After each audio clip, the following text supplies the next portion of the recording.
I've seen it all. I know, right? Isn't this sick? Mama feeding her 160-pound beast. 75. 175-pound beast. Maybe 165. He's lost some weight. He lost some of his By money. spoon, probably because he gorges himself and throws up because he's a big boy. And now he takes his time because Mama spoon feeds him like a little baby that he is. Look at that face. Oh my God, I love him. You've never seen this? Me I've neither. never seen I've never a seen this. 175-pound dog get spoon-fed by his mama, but this is awesome. He's like, this is awesome. And he's drooling. Check the drool. Right. Check the drool. Yeah, we got the drool action going. Oh, you sweet little boy. Crazy. He trained me. I didn't train him. Yours is rotten. Get that, please. Thank you. Spoiled rotten. I know. A whole bag of vegetables and 2 cans of food. Yours is a giant beast of food and nuts. You eat lots and lots of food. Yours is a big boy. Yes. He's like, yeah, shut up. Mama's feeding me. No, he likes the baby talk. And I'm drooling over here. I'm Yeah. drooling over here. You see Yeah. I'm drooling. He's Italian. He's Italian, you know, right? Oh my goodness, the face. He's like, 100% Italian. He's like, are you fast? So what started this? Did he eat too much too fast? I got him actually as a gift from God. God gave him to me when I was going through like a tribulation that was very horrific. And I took him, and he was 8 months old. He belonged to a guy that was part of the Mexican cartel, and he became incarcerated. The dog was like a $4,000 dog with another like training of $4,000, trained to guard drug houses. Because him's vicious, clearly. So then his girlfriend, after his incarceration, the brother burnt down the house because there was another sad story, and he escaped the fire. And somehow he was brought to the farm, and my son was asked if he wanted him to have him, and I said we would only take him if we got to keep him. We could not take him because we would fall in love with him. So we took him, and he's not a killer. He's not a killer. He can't hurt anything. Like, he didn't even want to hurt the lobster. He's just a lover. But one night my son wanted to go stay the night with a friend, which my son never went anywhere. And it was lightning, and it was thundering, and it was horrible. And so we took the dog, not realizing the extent of his training. We took him, and I was taking my son to Moss Bluff. Well, to take him to Moss Bluff, I was complaining. Then when I had to go down this 6-mile dirt road, and I had to go through a big mud puddle that I just detailed my car, I refused to go. So my son and I were spatting over this because he never goes anywhere, and we're halfway there. Well, the dog's got PTSD, and the dog had been trained. So the dog thought my son was getting like vicious with me, so the dog like basically nipped him right here. And you have a membrane with the blood, so his face is covered in blood. We're out in the middle of nowhere. And you would have thought that the dog bit his face off because he was bleeding so bad. Mm-hmm. And so then my son punches him because he's pissed that the dog bit him. So about that time, the dog latches onto his arm right here where the main artery is at.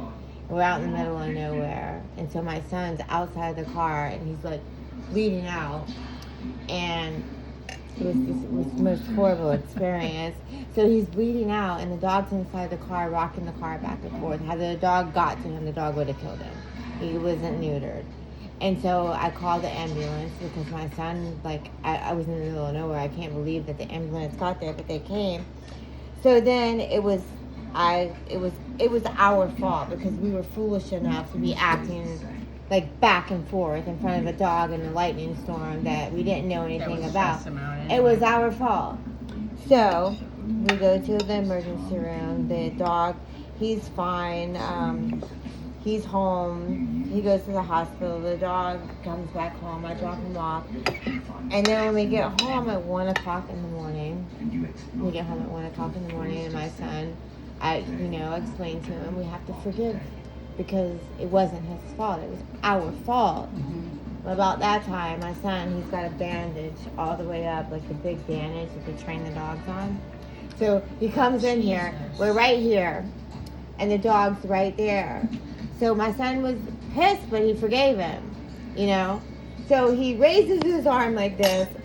Look what you did to me! And then he comes and... He literally, when he had his balls, jumped clearly across this living room, latched on to the sleeve that he was trained on, that we were unaware of, and doesn't release because we don't know his commands. We didn't know the extent of it.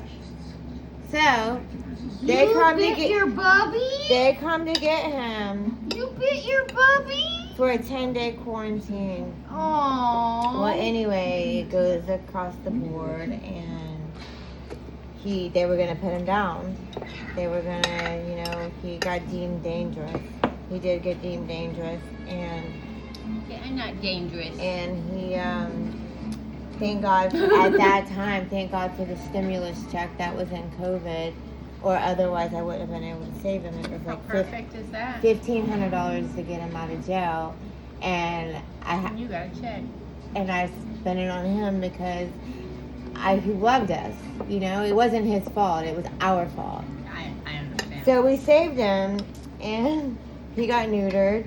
And then he became part of the witness protection program. So he's the Italian that makes the newspapers and goes everywhere. And gets spoon-fed because him is rotten. And he's going on my YouTube channel because he's cute. And he's not mean. He's probably... He's the biggest baby. He's the kindest soul I've ever met. And when you hold him or touch him, his love radiates at a frequency of pure love. He transmutes pure love. Yeah, that's my little nugget. My little nugget's the same. He's so fucking cute. And this little thing I got on my face, I got bit by a little poodle thing. Aw. Well, it's a house that I clean. Okay. And the daughter was home, and it's normally just me. And the little one, they have 3 dogs. And the little one is this little poodle thing. And he's cute, but he won't come near me, and he just barks. And I'm like, whatever, bro. Well, the daughter was home, and she came, and she had him in her arms. And I'm like, come here, give me that dog. So I picked him up, thinking, okay, I'm going to pick him up. He's going to love me. Girl, he was giving me the side eye like I ain't never seen no side eye. This dog had so much white around his eye. He was looking at me like, yeah, I don't know who you are and why you think you're going to touch me. Why are you holding me? He was giving me those vibes. And I went in for a kiss, and he bit me here. I was like, okay, you're good. And I put him down, and I said, sorry, bro. And I realized now I'm just not going to pet him anymore. He's got something against me, and that's okay because his other 2 love me, and they're cute. Aww. When did that happen? Last Wednesday. Last Wednesday? Mm-hmm. It doesn't even look bad. It healed. Yeah, it healed really good. Yeah. And it's so funny because the daughter was home, and the mother wasn't. And the mother and I normally chat, and I'll say, hey, I'm done, and send her the amount and whatnot, and say, this happened, this happened, this happened. And your dog's normally barking at me. He didn't bark this time. I didn't say nothing about the dog, because the daughter had already.